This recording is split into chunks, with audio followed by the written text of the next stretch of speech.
going on? What's going on? What's going on? I know this look familiar, but this is gonna be a little different topic today, as you see. But welcome to our couples channel. I'm Cam, and I'm Ash, y'all. and this is our couples channel.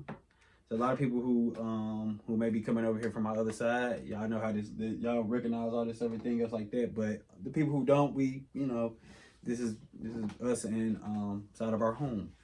And we're gonna get into and delve into a little bit of the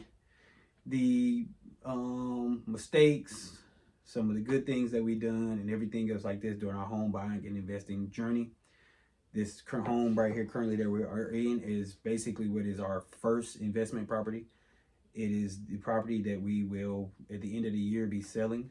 At the end of the year, because if you sell your home in they say 2 years. Yeah, 2 years. Within 2 years, you incur a big capital gains tax, and not that we that it would really cut into our profit. We're going to make a pretty decent profit. It just even with that profit being made, the things that we want to do subsequently with this, invest some little bit more and start on our next phase of our life. We feel like we just need to probably get every single dollar out of it. So if we can avoid that capital gains tax, we is. So yeah, definitely. Yeah, we were gonna do it sooner, but we want the tax lady this year told us not to do it. So that's what now we in the process of got to get everything fixed and get everything together. You know, because we gotta wait anyway. To November or December, or whatever, and so by that time we be ready to go ahead and sell and do what we want to, get our dream land and all that stuff. We got plans on doing. Yeah, so y'all be seeing a couple of these projects that we got to do. Like we said, we've been saying we want to not been saying, but we're going to start. We've been saying that we're going to start our renovations. And we do little small stuff that's off camera that we don't show and everything else like that, because it wouldn't give the full context of what everything we doing. But y'all will see some of these projects and things come together and everything else like that. But like we say, so to begin our journey, I'm just gonna start, and then the wife will jump in, or she'll take over, however the case may be. But 2023, we sold our home. Actually, I'll flash a picture right here. So when we brought our first home. Yeah, okay. You go ahead. You tell that story. So when we brought our first home, 2016? Mm-hmm. Yeah, 2016 when we brought our first home. So we was in there for like 7 years before we sold and got this home that we in right now. And that was basically, it was always even for both of us, it was a starter home. The home, like I say, you just saw was 3 bedroom, 2 bath with garage. We always understood that we probably were going to end up having 3 to 4 kids. So we understood that we would have, we came into that house with 4 kids anyway. So we always understood that we would eventually outgrow that home. Our kids shared rooms. We did a little bit of a garage conversion. Yeah, with our son, our daughter was in there first, and then after a while, she had went on and graduated high school. So he was left to, no, she wanted to be in the other room because she was tired of being out there. So you know how girls are. So he wanted the bigger space. The garage, we were trying to turn it into another room. So he wanted that space out there, then he didn't want to be out there anymore. So by that time, it was already, it was just getting too much. Yeah, exactly what the wife said. And it was around that time, our twins were sharing a room. And like you say, when we got there, they were 3 years old, and 3 to 10 would have been ideal. But when you come up on ages 12 and 13 and everything else like that, girls need a little bit more space. Yeah, we got 2 boys and 2 girls, so and the oldest is right now she's 18, but at that time she was 16, and our twins is 13 at the time now. So it was getting to the point that they need their own space. So we had always looked at it as an investment. We had, we're going to raise our kids there and everything else like that, but we knew that eventually we would leave. We were probably, outside of the first few people who came and they didn't like the neighborhood, so they hurry up and sold. we probably was the first people after everyone had got back settled in and everything. We probably was the first family on the block to sell. Like I said, didn't know when we was gonna sell. Yeah, we didn't really know when. We had we knew it was coming up soon though. We knew we would be out of there before. We kept pushing it back, because we had to get, like, we had to do stuff at the house to get it sold too, like put the flooring down. So, you know, had to do some renovations there to upgrade it, you know, so we can get what we want out of the house after being there for them years. So, you know, that's what we did. And so, you know, and sorry if we skip anything. If we do skip anything, if there's some other questions you want to ask, please ask them in the comment section or whatever the case may be, and we'll be happy to compile another video though with those questions, and then we'll answer them the way in a more orderly fashion, the way you want to. But so yeah, we're in their home and we live there. We purchased this home at 29. Both of us, I believe, is 20. Well, I was 29. She was 28. I turned 30 later on that year, and she turned 29 later on that year. And so this was a milestone. We start talking about this at around 25, 26. We start meeting with mortgage brokers and things of like that. We start going around to home builders and asking them like what was the process. So this was, you know, mid-20s and everything else like that. And that's why, you know, necessarily it's so hard right now that we see a lot of millennials to own home, because this was a process that we had going. We were already together and knew that we wanted to be together for the foreseeable future. So we started planning our life with each other. Yeah, then we, at the time when we did find our home, we had got lucky on it was a new development that was just getting built. So we was the first ones in it, and that was a pretty easy process once we got into the door to do everything. It was like everything went smooth. You know, I mean, once you get everything, the papers and everything else goes smoothly. So the only thing hard about it is getting your credit together. You know, you gotta have the money set aside. You know, that's just basically, you know. Yeah, and so we compiled a couple of programs. We took a first time home buyers home credit, and then we also was inside of another assistance program that allowed us to be able to qualify for this home, but we still had the credit score, we still had the money set aside and everything else like that. So all that stuff there was no skirting those requirements. We had to get within those requirements to be able to own the home, but then once we were within those requirements, yeah, everything took off. First we couldn't even find a home. We was like, oh Lord, we wasn't trying to be in no type of crazy like neighborhoods. We was like, oh no, you know, that's how we just are. So yes, so. And it was an investment for us. So we knew we couldn't just be anywhere. And then the school district was a big plus for us because we weren't trying to have our kids and just no school that's not helping them none. So we were just like, we gotta find somewhere, a location that our kids can go to school at too and be good. And it was not speculative. We still believed that this area was going to come up and that this area was going to be safe for the long haul. We had been living back there in this particular area. It was kind of like, you know, I mean, God blessed us. To start off with this, the Father of the universe blessed us tremendously throughout all of these processes. And so therefore we went in this and we're faith-based people. And so we were led by our faith, knowing that God would help us out in all these situations and things of that sort. So that's what we're standing on. And that's the pillar that holds our household up.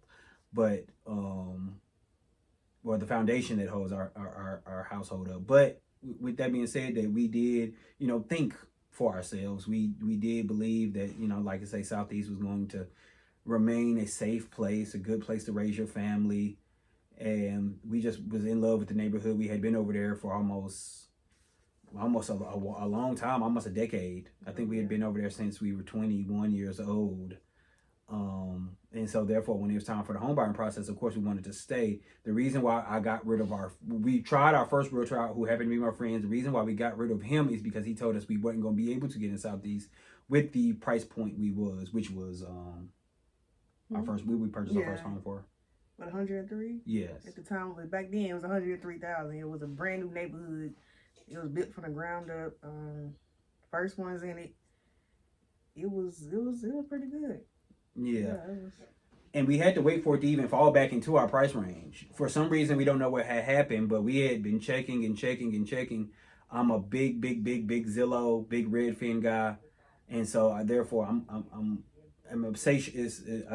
I check it.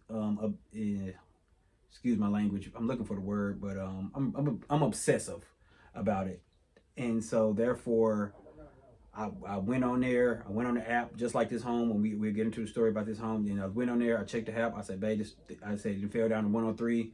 Let's call our realtor and see if we can get in there." We went in there. I think ours is like we qualified. I think at the time for like 105, I believe at the time. So it was like right there, perfect. Like for us at the time, we couldn't find nothing over there in that area for that price that we had got approved for. So it was like we was just like, oh Lord, I'm not trying to be over there on the other side of town, and Yeah, because well, if you're not familiar with because if you're not familiar with more so with Greensboro, you would know what we want. But a lot of the homes we looked at was on the Lost North.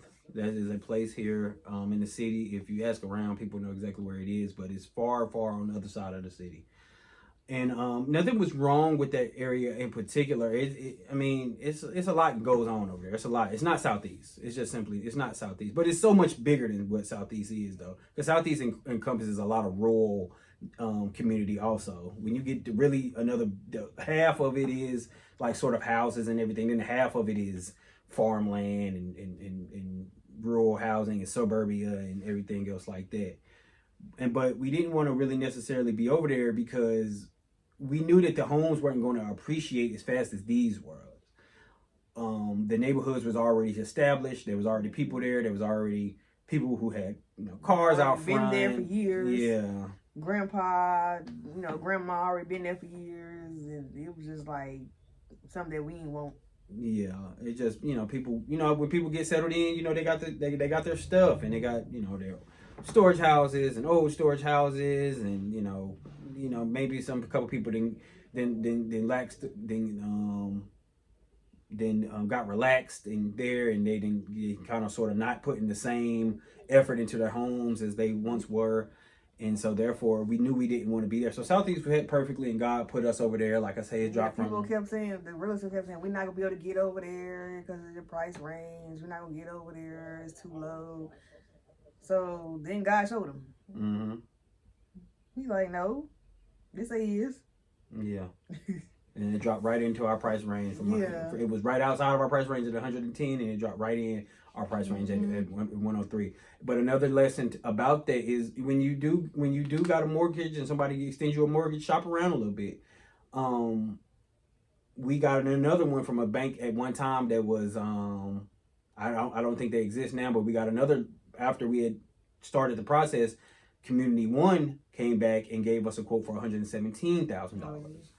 And so, shop around a little bit. And if you do, make sure that you're not getting your credit checked too much or whatever the case may be. But they did offer us a pretty decent way upgrade that we would have been able to grab something else in Southeast in our price range. It would have been an older home, but it would have been in a more established community and it looked really good. But more power to the people. We love what we got, and more power to the people who end up getting that house and it turned into a wonderful investment for them. But like you say, we're going to get into some of the stuff. So we buy our home and we sell our home, and like I say, this is an investment, and so your home is not supposed to be an investment, but for us, it was an investment. So we were making an investment move when we sold it. And you had to, and let's say God put everything together because it was you had to thread the needle really tight. You had to be able to find something, like we say, we wanted to find something to buy cash in the Southern Virginia area, which is basically from South Boston all the way over to Hillsville. Hillsville is more so Southwest Virginia, but it's still really on the North Carolina line, which constitutes it almost as Southside Virginia. And we knew we wanted to get back there. The housing prices were still good, but then Danville started making some developments, and then things started to move a lot fast. If anybody know about the casino, then you already know. Already know.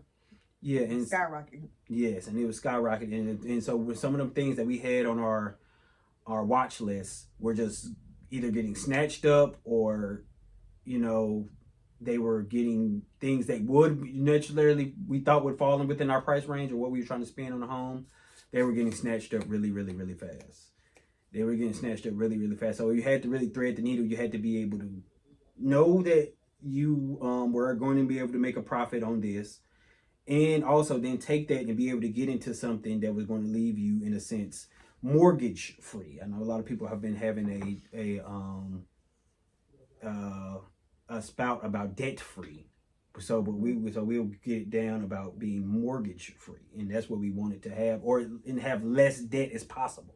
Mm-hmm. So that's just how we clarify our end. But so yes, and we were so in that process, like you see, we sold our home for a 6-figure profit. Then what do you want to do? Do you want to do what kind of now we hope to sell our home for 6-figure profit? So do you want to do like what we should have done, or the mistakes we made, or how you want to go? You want to what we should have done. What we should have done if we did everything right, or do you want to go like this is what we did right and then this is what we did wrong, or do you want to go do this is what we did wrong and this what we did wrong? Okay, so in what we did and what we do it wrong to start off with is we took way too much time off. We really, really enjoyed ourselves because going up into it that year, we had been working extremely hard. She had a full-time job. They did get a little lax around the time for us to sell, but at the beginning of the year, it was cranked up like it was. Ready to go. They was laying everybody off at the time too, but we they was I say laying people off. Yeah, laying people off at the time. Yeah, but before they got started laying people off, y'all was working. Yeah, you was working your regular schedule. Everything was going good. Mm-hmm. And so towards the beginning of the year, I started off, like I said, I'm an electrician by trade, so I started off doing electrical work. Even though I was always, even with the net, and that's gonna get to the other part. So with the net, I'm trying to run my business. I'm trying to do little things here, there, whatever the case may be. But I have to, like I've told y'all before, we had to take electrical jobs, and so I take an electrical job. I'm out there. I go to Toyota, which is a battery plant that they're building here in the area. I went out to Toyota. I stayed out there for a little while. Something wrong happened with my son, so I had to sort of dial it back. I don't work for companies. I like the temp world of electrical. North Carolina is different. You don't have to have electrical license, or do we have unions, so you can always get in and work as an electrician down here. It's not like you have to go pay no union dues or be in a union or anything else like that. So I don't work for companies because companies are just they have to give you the works, so they have to take away your pay. When you're a temp, you go in there basically like a robbery. This is what you're going to give me, or you get, I'm not going to show up on your site. So I took some jobs and everything else like that, and so I took the jobs and I'm working and everything else like that. So when we end up selling the home, getting our money and everything else like that, we took some time off. And I think that was one of the mistakes that we know now that we wouldn't have made. We wouldn't have took so much time off because, like you say, you live on that money and you do a lot of things. You eat out, take trips. Yeah, on top of that, plus eating out, you got 4 kids. Mm-hmm. And then us not knowing VA taxes is high. Yes. So while we ain't even realizing the taxes, we just blowing through it like not realizing how much taxes was until we got down to the bare minimum. Yeah. To the bare minimum. Yes. Then we start looking at everything. Then we start looking at everything because like, hold on, we're going to Texas.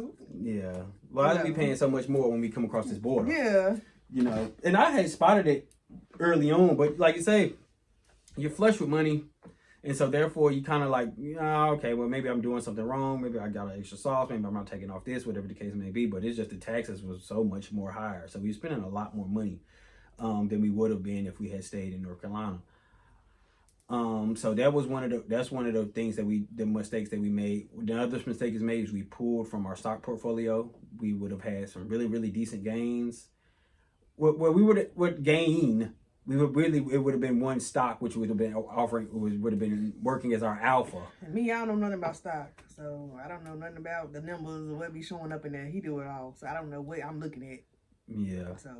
So we pulled out of a position and pulled completely out of a position. We got a little bit of a run up, but we pulled completely out of our position to take a vacation. We're being completely and 100% honest with people because this is the things that we weren't told. No one told us this type of things. Nobody helped us. No family. Nothing. Nobody. We learned about on our own. Yeah. Everything we've been through, we learned on our own. Yes. No help. Yeah, no help. No one even came to help us move at all. We stayed in a hotel when we left. Because when you close your home, you gotta have somewhere to go. So at the time, the house that we moved into wasn't ready, so we just lived in a hotel. Nobody asked us, "You okay?" or nothing. Yeah, and it wasn't like we were living in a hotel because we had made these sort of decisions. Our home, we bought the home the day we closed. Yeah, so it was like I said, the house had to get ready for us to come there. Well, we had to go get it ready because it was ours. Yeah, so we had to get it ready for the kids to come. Had to clean up. You can't just move in the house that the people already been in. Mm-hmm. So you got to bleach it down, clean the carpets. Extra stuff you got to do. We're moving in something that. Like us, we had already had a house. When we first got our first house, was already built from the ground up. So it was more easy. Like boom, you move in, boom, right in there. Mm-hmm. When you move in something else, older homes, like you gotta, go in there, get everything together. Especially when you got kids. And that was part of probably one of the things that we did wrong. Which one of the things we did was we extended and in that, so we have a full blown U-Haul. I don't know the biggest one they got. We got everything in our whole life in there. We are staying in a hotel, so this is compounded. We're paying. Kids are loving it. Yeah. Pool. Yeah. Eating out. It was like a comfortable thing for them. They're like, this is fun. We on vacation. Like, the whole time, money just draining. Yeah, money just going out the door. So we be holding a U-Haul that's costing us, hundreds and hundreds and hundreds of dollars. And we are in our home. We can go to our home. Yeah. But we're trying to. Are we gonna take this U-Haul up there? Are we gonna just? We just bought this truck? Are we gonna load the truck and just go back and forth? Are we gonna load a storage house and whatever the case may be? We was all over the place at the time. Yeah, we just and like I say, we wasn't having anybody help. We didn't isolate anybody. We hadn't gotten into any arguments with people. People just didn't understand. And that's another story for another day. But I guess people just didn't understand what we had going on, and so yeah, we did that. We like I say, we took too much time off. Initially, we spent too much money out of the gate. With the U-Haul and with the hotel rooms and eating out and doing all this other stuff like that. And like I say, and then we took some money out of our stock portfolio to take a European vacation.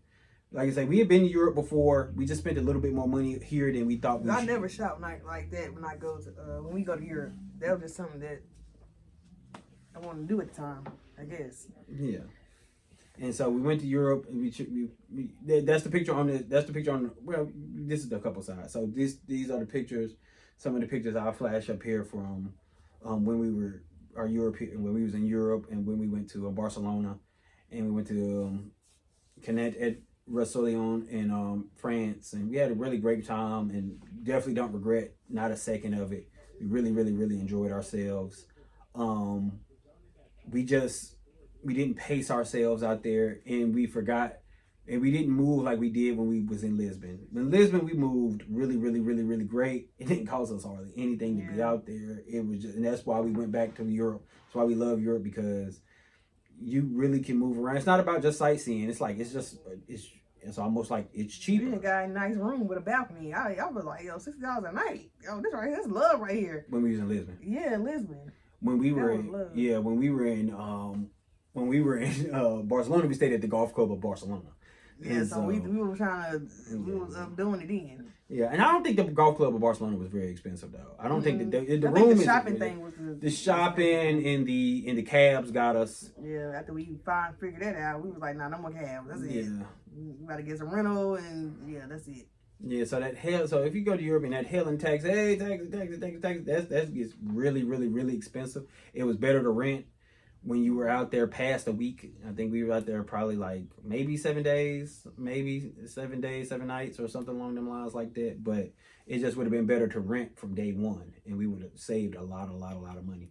So these are the mistakes that we made. Like I say, too much money on vacation, too much leisure when we got here, just too much thing. We didn't keep our foot on the gas. We didn't stay pedal to the metal. And the reason why we didn't is because I was already transitioning out of working for people.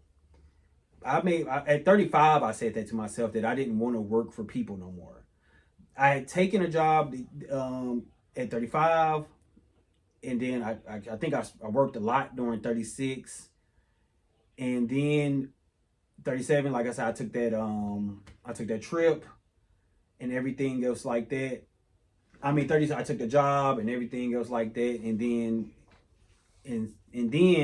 this has been my, and even this year would be my full blown year working for ourselves, not really counting on a paycheck and everything else like that. And that is the reason why we didn't really keep our foot on the gas, because we were working for ourselves, and I was trying to transition out of working for myself. She was trying to transition out of working for people, and so therefore, at the time while I was working for people, I still had the shop going. So still had a clothing shop, and I still had tenants working up under me. So it was like, when I quit the job, it was like it's something new to me.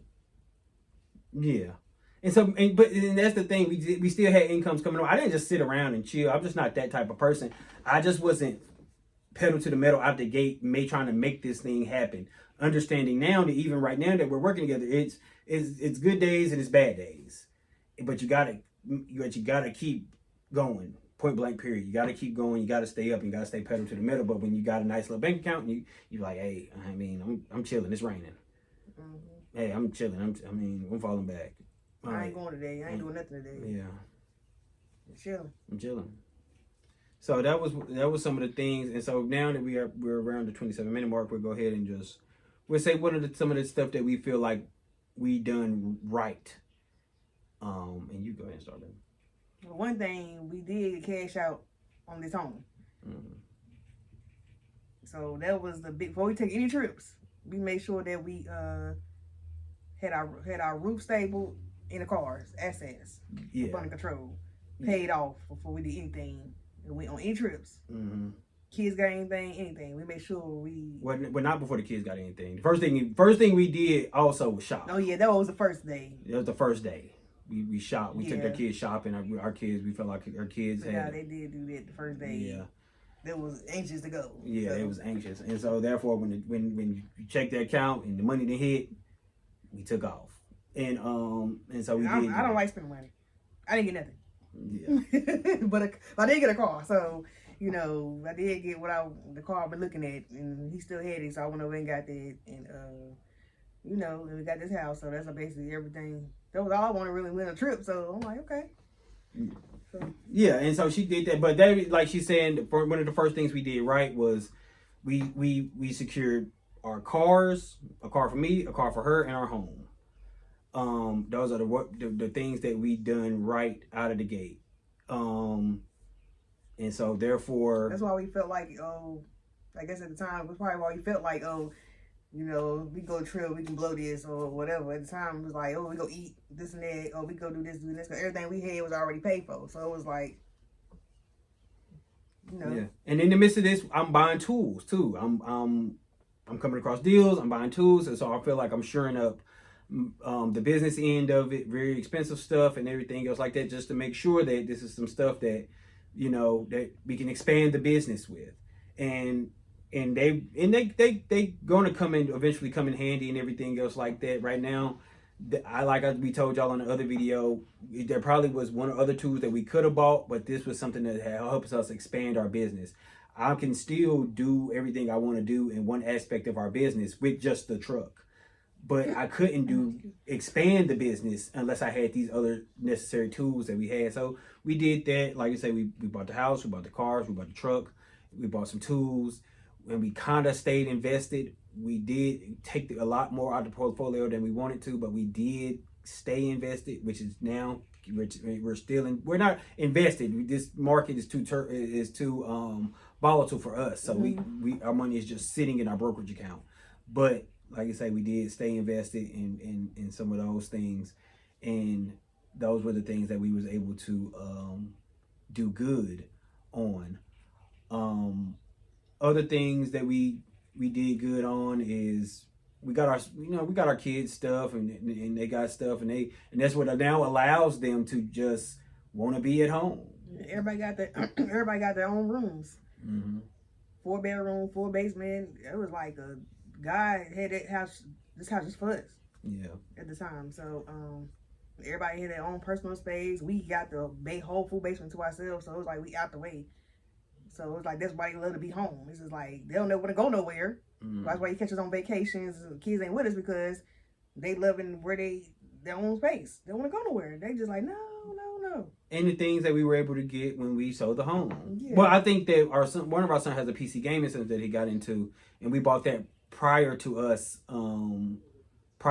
leaving. But like we say, when my wife would say, when their own space was provided, they really got into that stuff. They really stay in tune with that stuff. They stay out of the way. They stay out of people's way. They're not bad kids. They don't get into any trouble. And that's because we have these things here for them to be able to entertain themselves. And therefore, they don't need a lot. They just need, whatever they ask for the games or whatever the case may be. But, and we can explain a little bit more in depth a little bit later. Like I said, with y'all questions will really help, or things if y'all want to know and everything else like that. But those were sort of the things that we did wrong and sort of the things that we did right. And now that we're understand those things, like you say, we get up and we work hard. Tomorrow we'll be at work. We'll be up early on a Saturday, working, doing what we need to do, because we understand that this is what we have to do. And we are in a sense right now sitting in our investment because we did make good investments. And so therefore, if we feel like if your shelter is secure, because that's what everyone is running out of their house to do. Really, if it isn't about people taking vacations and super, super nice cars and Maseratis and everything. Everyone is really running out to secure their shelter. You got to have somewhere for you to go. You got to have somewhere for your babies to go. And when your shelter is secured, you don't want to necessarily go and work extremely hard for someone else when you were only doing that to secure your shelter. Yeah. Working overtime and long hours, listen to the boss doing that. Like, yeah, you got to then. Yeah. And more power to the people that love their job. I loved mine when I was there. Yeah. For 5-6 years, I loved my job. They laid everybody off. So I was like, we had to go. Everybody. But yeah, it was a good job. But, it was over. As soon as it was over, that's when we had moved into this house. And God opened up that door, it was like everything was just like, okay, it's time to go. Yeah. And so, yeah, and it was everything that was getting down there. My business never really, even though Greensboro is back to home base and for some reason it kicked up down there and it's still kind of going and it's able to sustain us a little bit. We still know that where we're at is the gold mine for our business. We just simply have to get the ball rolling on things else like that. And the city is good to us and it does help sustain us, but we understand that this is probably where we're going to make a good little bit of chunk of money whenever the ball starts rolling. And so that was, like I say, that was the needle that needed to be threaded, because this home would have not even been available had we wait and try to maximize the profit on our home.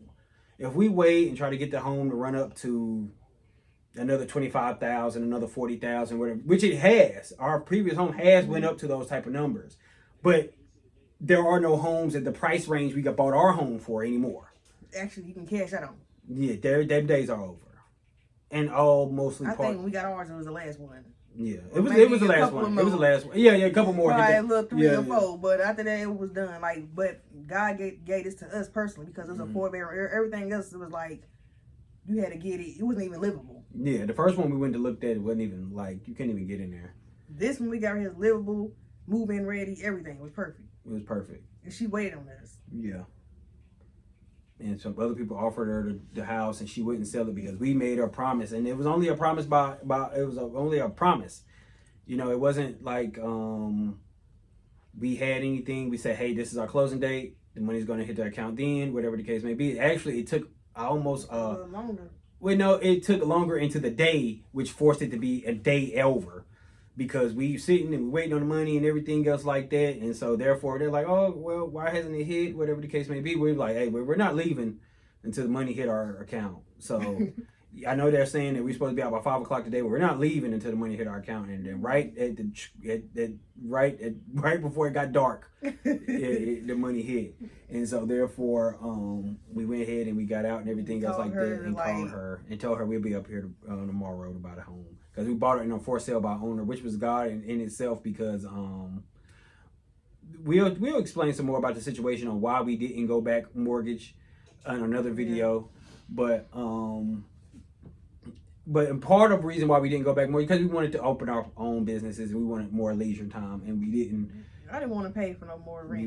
Not rent, but mortgage. We didn't want to pay no mortgage no more. You barely put a dent in the thing. We barely had put a dent into it in 7 years. I don't even know if we had a 30-year. I thought we had a 15-year fix. We ended up having 30. We ended up having a 30. We just wasn't going to, like I said, we barely put a dent into it. Everything, I mean, of course we paid down some of it, but mostly the profit was made just through appreciation. It wasn't made just because we had paid so much of the home down. It was made strictly through appreciation. And we had to push our realtors to give us that type of number, because they were trying to lowball us. And your realtor will try to lowball you. Yeah, don't listen to them. Don't listen to your realtors. Check your Redfin and add 25 to 30,000 to it, and then you'll be in a good range. They try to sell your house for nothing. Yeah, they'll sell your house for nothing because they're just trying to make a commission. All they're trying to do is make the commission and hurry up and put as many houses on the market as they possibly can and have them all go. Yes, at one time they can. Yeah, our realtor was scared to death when she was so shocked. Yeah, but she was also scared to death when we was like, hey, well, I mean, we don't gotta sell this thing at all. We sold it. She was shocked. Yeah, and she said that even she had to admit that we would have, that she needed to listen to maybe her clients a little bit more, because they know exactly what they want for their homes and everything else like that. And whatever the case may be, I wasn't going to sell it for a number that, unless we got what we were supposed to get for it. Well, giving away nothing. We overpriced it. We overpriced it, about 25, 30,000, but that's because that gives you a little bit of room to be able to do some price cuts and do some thing and let it sit out there. And if somebody still want to pay it, they still paid us over. They still paid us over what the bottom of our price range was. We wasn't going to sell below this, so they gave us a little bit extra. I was getting tired of picking up everything and coming back. You gotta have the house set a certain way for us to come back. Somebody else, I'm like, yo, this is too much. Yo, we're just gonna take this off because I'm already tired. I had 4 or 5 people come in. You like, yo, that's it. So we sold pretty quickly though. We sold in 4 days. We sold in 4 days. I think it might be even quicker than it, but we sold in 4 days. It was time. It was quick because she didn't get to have time to put the pictures up there of the house. Yeah. So that wasn't even pointless for them to come out and take pictures, because by that time it was already sold. Yeah, it was already sold. She didn't even really need to post the pictures up on Zillow. She posted one picture, and we was just like, well, we even got on her. We were like, why you only got one picture? Because we had done, like you say, we spent money. We had changed out fixtures, lights, decor, flooring, kitchen, bathrooms, everything, painted all the way through the house. Everything. The only thing we didn't touch was the garage, and that was kind of more so like, if you want a price cut, this you did garage is why you're getting a price cut. There was some other things that we didn't disclose as well, but that was going to be the bottom of what we got anyway. We felt like we wasn't going to fix this stuff, because at the end of the day, if we fix this stuff, then that first number that we want, we're going to get. We're not going to budge. There is going to be no negotiating room. If we, fix this garage door and everything else like that, and then fix some other things that we had to go on with the house, then it would have went for more. But we ain't gonna hold y'all too long on that. Y'all can ask us a little bit more, few more questions and everything else like that. Like I say, it's by the grace of God that we was able to find this. But like I say, it's not, and it's still a speculative move. I waited. We didn't have to wait for long for the house to appreciate where we're at, just because we said, like to say, the same dynamics are in place. You got new highways that now from Hillsville that put you in, in Winston-Salem and parts of Greensboro and everything else like that within 45 to 53 minutes. You got new things coming up on all parts of Southside Virginia. You got home appreciation just going up a lot, because really within the Piedmont Triad corridor, prices are going up every single day from Clemens to Burlington. So that's just kind of what it is. And so therefore, it's a lot of people looking to do what we done or mimic that in a certain way. And that's what is a downward drive and appreciation in this part of the state, in this, sort of Hillsville, Galax sort of area of where we're at. And so that is what it is. And so, like I say, if anybody want to, ask some questions, feel free to drop them below. Yeah, feel free. Drop them. Yeah, drop them. We'll do a Q&A couples when we got more subscribers. That's not to punish the people that we got, but we want to do that because we don't want to do it often. Our story is sort of unique. It's wild. It's wild. It's a tale of love though, and everything else like that. So when we get more subscribers, we'll do the couples Q&A and open up about that and everything else like that. But the home buying journey, the investment journey that we're on, is something that we want to highlight, not only on this channel but throughout our journey and everything else like that. So that is what it is. But like I say, the main key point is that this was still a speculative decision. Not what would have not been speculative was just going and getting another house around the Piedmont Triad area and knowing those housing prices were going to go up. We didn't necessarily know about this part of the region. And so therefore we've been blessed again with a good, decent appreciation. And so therefore this one going up. So that's a blessing right there. So we can try to go ahead and get our land. That's the next step, is land. Yeah, and this is where we stopped at. And so we might explain that a little bit further on why. Well, we already kind of touched on it on the other side, but we got to touch on it over here on why we didn't just go straight to the land. And she touched on it a little bit more, but we'll touch on it again. So thank y'all for being here. Don't forget to comment, like, and subscribe. Please subscribe. Please subscribe. Yes. please, y'all. So, I'm Cam. And I'm Ash, y'all. And this is our couples channel. We thank you. Ask us whatever you want, whatever the case may be. Be critical. Shoot, we don't care. And ask us anything. We don't care. So that is what it is, y'all. So all right, y'all. Enjoy the rest of y'all night. See y'all next time. Peace.